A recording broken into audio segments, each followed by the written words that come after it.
जरा सोचिए, एक ऐसा वक्त जब भगवान तक पहुंचना सिर्फ कुछ गिने चुने लोगों के बस की बात थी। आज हम बात करने वाले हैं उस आध्यात्मिक लहर की, नहीं, सुनामी कहना ज्यादा सही होगा, जिसने मध्यकालीन भारत की सारी दीवारों को तोड़ दिया और आस्था को हर एक इंसान तक पहुंचा दिया। क्या हो अगर आस्था का ताल्लुक इस बात से ना हो कि कोई किस घर में पैदा हुआ है या किसके पास कितना धन है। क्या हो अगर आस्था सिर्फ दिल की एक सच्ची पुकार हो। बस यही एक पावरफुल आइडिया था जो भक्ति आंदोलन के बिल्कुल दिल में था। तो चलिए थोड़ा समय में पीछे चलते हैं और समझते हैं कि आखिर ये क्रांति हुई क्यों, इसकी चिंगारी कहाँ से भड़की। देखिए, उस जमाने में धर्म एक किले जैसा था, जिसकी दीवारें थी ऊंची जाति व्यवस्था की और जिसके दरवाजे पर ताला लगा था महंगे महंगे कर्मकांडों का। एक आम इंसान के लिए ईश्वर तक पहुंचना, अरे उस किले के अंदर झांकना भी नामुमकिन सा था। और इसी अंधेरे में एक रोशनी बनकर आई भक्ति। ये एक बिल्कुल नया रेवोल्यूशनरी रास्ता था, एक डायरेक्ट कनेक्शन। मतलब भगवान से जुड़ने के लिए अब किसी बिचौलिए की, किसी महंगे रिचुअल की कोई ज़रूरत नहीं। ये एक ऐसा रास्ता था जो हर किसी के लिए, चाहे वो किसी भी जाति या धर्म का हो, खुला हुआ था। अब यहाँ एक बड़ी मजेदार बात है। था तो ये एक ही आंदोलन, लेकिन इसके अंदर से भगवान तक पहुंचने के दो अलग अलग रास्ते निकले। चलिए इन दोनों को थोड़ा समझते हैं। मंजिल तो एक ही थी, ईश्वर, लेकिन रास्ते दो हो गए। एक था निर्गुण भक्ति का रास्ता, यानी ईश्वर का कोई रूप नहीं है, वो एक निराकार यूनिवर्सल पावर है, जैसा कबीर और गुरु नानक ने बताया। और दूसरा रास्ता था सगुण भक्ति का, जहां ईश्वर का एक रूप है, जैसे राम या कृष्ण, एक पर्सनल भगवान जिनसे हम सीधा रिश्ता जोड़ सकते हैं, जैसे तुलसीदास और मीराबाई ने किया।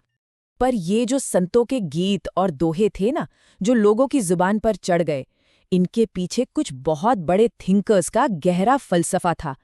असल में इन्होंने ही इस पूरी क्रांति की इंटेलेक्चुअल फाउंडेशन, इसकी नींव रखी थी। ये तीन बड़े नाम इस पूरे दार्शनिक ढांचे के तीन स्तंभ हैं।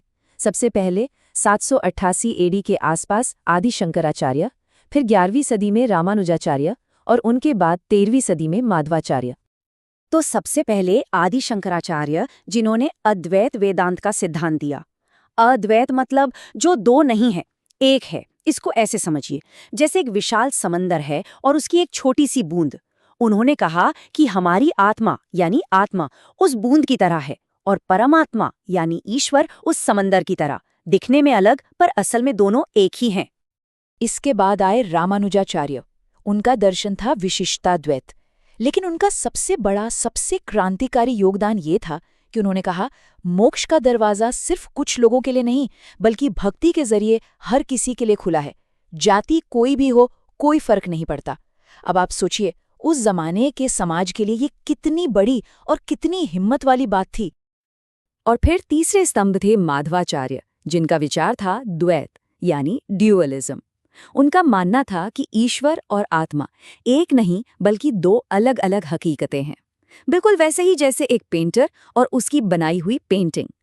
इससे एक बात साफ होती है कि भक्ति आंदोलन कोई एक सोच वाली धारा नहीं थी, इसमें अलग अलग विचारों की भरमार थी। चलिए अब इन भारी भरकम दर्शन की दुनिया से बाहर निकलते हैं और उन लोगों के पास चलते हैं जिन्होंने इन बड़े बड़े विचारों को आम इंसान की भाषा में उनके गीतों और कविताओं में ढाल दिया। और इस लिस्ट में सबसे पहला नाम आता है कबीर का, एक जुलाहा। और कमाल देखिए, जैसे वो धागों को आपस में बुनकर एक सुंदर कपड़ा बनाते थे, ठीक वैसे ही उन्होंने हिंदू और मुस्लिम धागों को बुनकर एकता का एक नया तानाबाना तैयार किया। कबीर की आवाज बिल्कुल निडर थी। उन्होंने क्या हिंदू क्या इस्लाम, दोनों तरफ के खोखले रीति रिवाजों और दिखावे पर जोरदार चोट की। जाति पाति की दीवारों को तो उन्होंने बिल्कुल ही नकार दिया। उन्होंने एक ऐसे भगवान की बात की जो ना मंदिर में है ना मस्जिद में, वो तो हर इंसान के अंदर है। उनकी यही बेबाक बातें आज भी हमें बीजक में पढ़ने को मिलती हैं। अब बात करते हैं संत रविदास की, पेशे से एक मोची। सोचिए, उस समाज ने उन्हें सबसे निचली सीढ़ी पर खड़ा किया था, लेकिन उन्होंने अपनी भक्ति और अपने ज्ञान से ये साबित कर दिया कि अध्यात्म के भगवान किसी की पर्सनल प्रॉपर्टी नहीं है। और उनका बस ये एक दोहा ही उनके पूरे फलसफे को बयां कर देता है, मन चंगा तो कठौती में गंगा। मतलब अगर आपका दिल साफ है, आपका मन पवित्र है, तो फिर वो चमड़ा साफ करने वाले पानी का बर्तन भी गंगा जल जितना ही पवित्र है। असली पवित्रता बाहर नहीं, अंदर होती है। इसी कड़ी में एक और नाम आता है संत नामदेव का। पेशे से एक दर्जी थे तो वो महाराष्ट्र से, लेकिन उनकी भक्ति की गूंज महाराष्ट्र से निकलकर पंजाब तक पहुंच गई। ये बात दिखाती है कि ये आंदोलन कितना जमीनी, कितना इंक्लूसिव था। नामदेव महाराष्ट्र के वारकरी संप्रदाय के एक बहुत बड़े संत थे और पंढरपुर के भगवान विठोबा के भक्त थे।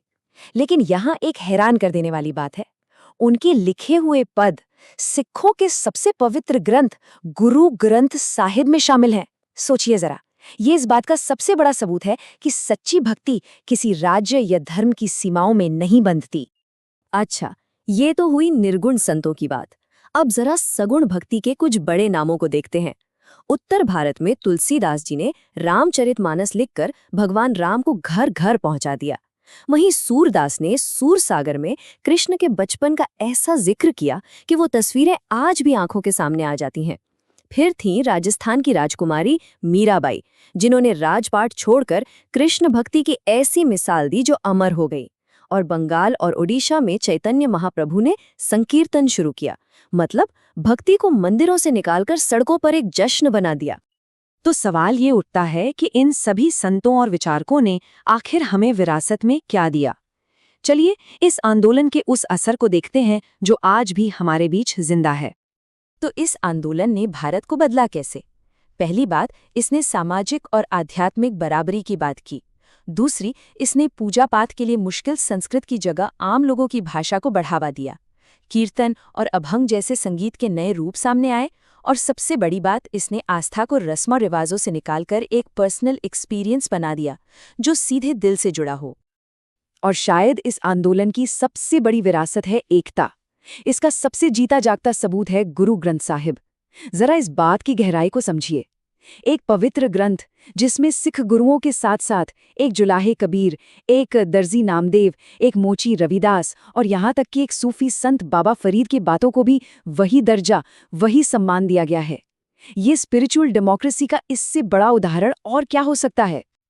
और अब आखिर में एक सवाल हम सब के लिए। इन मध्ययुगीन संतों के विचार, बराबरी का, प्रेम का और भगवान से सीधे कनेक्शन का विचार आज की इस भागती दौड़ती कॉम्प्लेक्स दुनिया में हमारे लिए क्या मायने रखते हैं? इन विचारों की आज कितनी जरूरत है? ये सोचने वाली बात है।